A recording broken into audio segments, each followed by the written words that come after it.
Welcome to the Microsoft Ads Training Kit Chapter 29. Automated Ad Extensions Overview. In this video tutorial, we are going to take a look at automated ad extensions, step by step. So let's get started.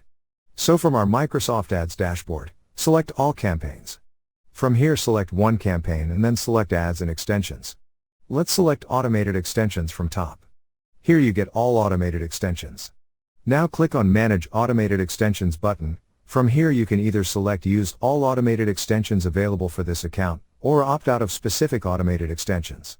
Select the latter and here you get more options to select.